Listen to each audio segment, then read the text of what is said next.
येत्या 25 जुलैला अत्यंत पवित्र अशी आषाढी एकादशी येत आहे. आपल्या हिंदू धर्मात या दिवसाला देवशयनी एकादशी देखील म्हणतात. अनेक जण या दिवशी कडक उपवास करतात. पण जर काही कारणास्तव आरोग्याच्या समस्येमुळे किंवा इतर अडचणींमुळे तुम्हाला एकादशीचा उपवास करणे शक्य नसेल तर काळजी करू नका. आषाढी एकादशीला उपवास नाही केला तरी चालेल, पण या दिवशी अशी एक मोठी चूक आहे जी 99.9% लोक नकळत करतात. ती चूक तुम्हाला अजिबात करायची नाहीये. ती एक चूक तुमचे पूर्ण पुण्य नष्ट करू शकते आणि जीवनात गरिबी किंवा संकटे आणू शकते. ती चूक कोणती आहे आणि ती का करू नये आपण व्हिडिओच्या शेवटी पाहणारच आहोत. पण त्याआधी अत्यंत पवित्र दिवशी काय करावे, काय टाळावे, भगवान विष्णूंची पूजा कशी करावी, चातुर्मासाचे महत्त्व काय, तुळशीची पूजा कशी करावी, इच्छापूर्तीचे कोणते उपाय करावे, हे संपूर्ण आपण आजच्या व्हिडिओमध्ये जाणून घेणार आहोत. त्यामुळे व्हिडिओ हा स्किप न करता शेवटपर्यंत पहा. चॅनलवरती नवीन असाल तर चॅनलला सबस्क्राईब करा आणि कमेंटमध्ये श्री गुरुदेव दत्त किंवा ओम नमो भगवते वासुदेवाय नमः लिहायला अजिबात विसरू नका. आषाढी एकादशीला देवशयनी एकादशी का म्हणतात हे समजून घेणे खूप गरजेचे आहे. धार्मिक ग्रंथांनुसार या दिवसापासूनच सृष्टीचे पालन करता भगवान श्री हरिविष्णू पुढील 4 महिन्यांसाठी क्षीरसागरात योगनिद्रेत जातात. म्हणजेच या दिवसापासूनच पवित्र चातुर्मासाची सुरुवात होते. जेव्हा भगवान विष्णू निद्रस्त असतात तेव्हा सृष्टीचा कारभार भगवान शिव सांभाळतात. चातुर्मासाच्या या 4 महिन्यात सर्व प्रकारचे शुभ आणि मांगलिक कार्य जसे की विवाह, मुंज, गृहप्रवेश थांबवले जातात. कारण हा काळ बाह्य सुखाचा नसून आत्मिक उन्नतीचा, साधनेचा आणि भक्तीचा असतो. या 4 महिन्यात केलेले व्रत, नियम आणि दान आपल्याला 1000 पटीने अधिक फळ देतात. त्यामुळे उपवास असो वा नसो, या दिवसापासूनच आपल्या जिभेवर, विचारांवर आणि आचरणांवर संयम ठेवणे अत्यंत आवश्यक मानले जाते. या पवित्र दिवशी सकाळी लवकर म्हणजेच ब्रह्ममुहूर्तावर उठणे अत्यंत शुभ मानले जाते. सकाळी उठून स्नान करताना पाण्यात थोडे गंगाजल टाकावे. या दिवशी घरात पूर्णपणे सात्विक वातावरण असावे. आषाढी एकादशीच्या दिवशी घरात चुकूनही भांडण, तंटे, वादविवाद करू नयेत. कोणाबद्दलही मनात द्वेष किंवा मत्सर आणू नये. या दिवशी मुख्य म्हणजे खोटे बोलणे किंवा कोणाची निंदा, नालस्ती करणे टाळावे. कारण मानसिक पाप हे शारीरिक पापापेक्षा जास्त भयंकर असते. तसेच या दिवशी ब्रह्मचर्याचे पालन करावे आणि शक्य तितक्या वेळा ओम नमो भगवते वासुदेवाय किंवा विठ्ठल नामाचा जप करावा. या दिवशी गरजू लोकांना अन्न, वस्त्र किंवा छत्री दान करणे अत्यंत फलदायी मानले जाते.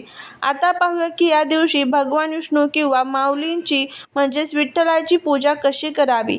सकाळी स्नानादी कर्म आटोपल्यानंतर घराच्या देवघरासमोर बसून पूजेचा संकल्प करावा. एका चौरंगावर किंवा पाटावर पिवळे वस्त्र अंथरून त्यावर भगवान विष्णू, बालकृष्ण किंवा विठ्ठल रुक्माईची मूर्ती किंवा फोटोची स्थापना करावी. देवाला गंगाजलाने आणि कच्च्या दुधाने अभिषेक करावा. त्यानंतर देवांना पिवळे वस्त्र, पिवळी फुले आणि पिवळे चंदन अर्पण करावे. कारण भगवान विष्णूंना पिवळा रंग अत्यंत प्रिय आहे. पूजेमध्ये धूप, दीप लावून देवाला ऋतुफळे आणि विशेषतः खिरीचा किंवा पेढ्याचा नैवेद्य दाखवावा. या पूजेमध्ये तुळशीच्या पानांचा वापर अनिवार्य आहे. कारण तुळशीशिवाय विष्णू पूजा पूर्ण मानली जात नाही. शेवटी विष्णू सहस्रनामाचा पाठ करावा किंवा विठ्ठलाची आरती करून मनापासून प्रार्थना करावी. आषाढी एकादशीच्या दिवशी तुळशी मातेची पूजा करण्याला अनन्य महत्त्व आहे. तुळशी मातेला भगवान विष्णू जे आहे म्हणजेच भगवान विष्णूंना तुळस खूप प्रिय आहे, म्हणून तिला हरिप्रिया म्हटले जाते. ज्या घरात तुळशीची सेवा होते तिथे माता लक्ष्मी सदैव वास करते. आषाढी एकादशीला सकाळी आणि संध्याकाळी तुळशीपाशी शुद्ध गाईच्या तुपाचा किंवा तेलाचा दिवा लावावा. तुळशीला हळदी कुंकू वाहून तिची प्रदक्षिणा करावी. पण एक गोष्ट लक्षात ठेवा, एकादशीच्या दिवशी विष्णू भक्तीत लीन असल्यामुळे तुळशी माता स्वतः उपवास करते. त्यामुळे एकादशी दिवशी तुळशीला पाणी घालू नये आणि सर्वात महत्त्वाचे, एकादशीच्या दिवशी तुळशीची पाने चुकूनही तोडू नये.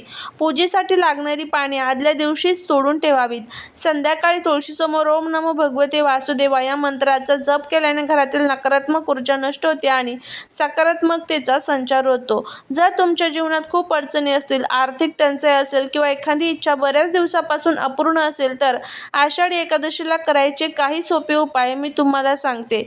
पहिला उपाय म्हणजे संध्याकाळी विठ्ठल किंवा विष्णू मंदिरामध्ये जाऊन भगवान विष्णूंच्या समोर 9 वातींचा तुपाचा दिवा लावावा. दुसरा उपाय म्हणजे एका पिवळ्या कपड्यात 11 पिवळ्या कवड्या 1 रुपयाचे नाणे ठेवून ते भगवान विष्णूंच्या चरणाशी ठेवावे. त्याची पूजा करावी आणि दुसऱ्या दिवशी ते धन ठेवण्याच्या जागी किंवा तिजोरीत ठेवावे. यामुळे आर्थिक आवक वाढते. तिसरा उपाय, जर घरात सतत आजारपण असेल तर भगवान विष्णूंना केशर मिश्रित दुधाचा अभिषेक करावा आणि ते दूध घरातील सर्वांना तीर्थ म्हणून प्राशन करावे. या उपायाने भगवान विष्णू आणि माता लक्ष्मी अत्यंत प्रसन्न होतात आणि भक्तांच्या सर्व इच्छा पूर्ण करतात. आता आपण आपल्या व्हिडिओच्या मुख्य विषयाकडे. उपवास नाही केला तरी चालेल, पण अशी कोणती चूक आहे जी 99.99% लोक नकळत करतात आणि ज्यामुळे मोठे नुकसान सोसावे लागते? तर ती चूक म्हणजे एकादशीच्या दिवशी तांदूळ खाणे किंवा घरात भात शिजवणे. होय, अनेक लोकांना असे वाटते की आपण उपवास करत नाही तर आपण भात खाऊ शकतो, पण शास्त्रानुसार एकादशीच्या दिवशी उपवास असो वा नसो, घरातील कोणत्याही सदस्याने भात खाणे वर्ज्य मानले गेले आहे. आता तुम्हाला प्रश्न पडला असेल की भात खाल्ल्याने नक्की काय होते आणि यामागे काय कारण आहे? पौराणिक कथेनुसार महर्षी मेधा यांनी जेव्हा आपल्या शरीराचा त्याग केला तेव्हा त्यांच्या शरीराचा अंश पृथ्वीमध्ये गेला आणि त्यातूनच तांदळाच्या रोपाची निर्मिती झाली, म्हणून तांदळाला सजीव मानले गेले. या दिवशी महर्षी मेधा यांनी शरीर सोडले तो दिवस एकादशीचा होता. म्हणूनच एकादशीला तांदूळ खाणे म्हणजेच एका ऋषीच्या रक्ताचे किंवा मांसाचे सेवन करण्यासारखे पाप मानले गेले आणि असे मानले जाते की एकादशीला भात खाणारा माणूस पुढच्या जन्मात सरपटणारा प्राणी किंवा कीटक म्हणून जन्माला येतो.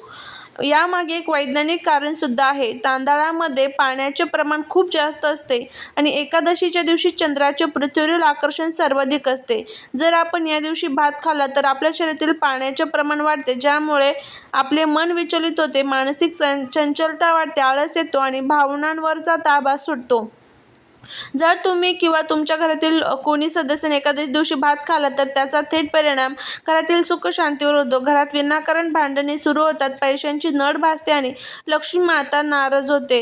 एकादशीच्या दिवशी भात खाल्ल्याने व्यक्तीच्या पुण्याचा क्षय होतो आणि पाप वाढते. म्हणूनच जरी शरीराच्या देवाणघेवाणीमुळे किंवा आरोग्यामुळे तुम्हाला उपवास करणे शक्य झाले नाही तरी चालेल, पण या दिवशी भाजी भाकर तुम्ही खाऊ शकता, पण चुकूनही भात जे आहे तर ते आपल्याला खायचं नाही. भाताचा एक दाणाही तोंडात टाकू नका. अशा पद्धतीने आपल्याला ही जी माहिती आहे तर ती आपण बघितलेली आहे. या दिवशी काय करावे, काय टाळावे, कोणत्या चुका आपल्याला चुकूनही करायच्या नाही. यासोबतच या दिवशी घरामध्ये विष्णू सहस्रनामावली, व्यंकटेश स्तोत्र, लक्ष्मी गायत्री मंत्र, विष्णू गायत्री मंत्र यासारख्या सर्व स्तोत्रांचं आणि मंत्रांचं आवर्जून पठण करा. भगवान विष्णू आणि भगवान महादेवांची आणि माता लक्ष्मीची पूजा करण्याचा प्रयत्न करा. या दिवशी श्रीहरीची तुम्ही जितकी पूजा कराल तितकं त्याचं पुण्यही आपल्याला जास्त मिळत असतं. असा हा व्हिडिओ होता. जर तुम्हाला हा व्हिडिओ आवडला असेल तर लाईक, शेअर आणि सबस्क्राईब करायला विसरू नका. भेटूया पुढच्या एका छानशा नवीन व्हिडिओत एका नवीन माहितीसोबत. तोपर्यंत सर्वांना श्री स्वामी समर्थ.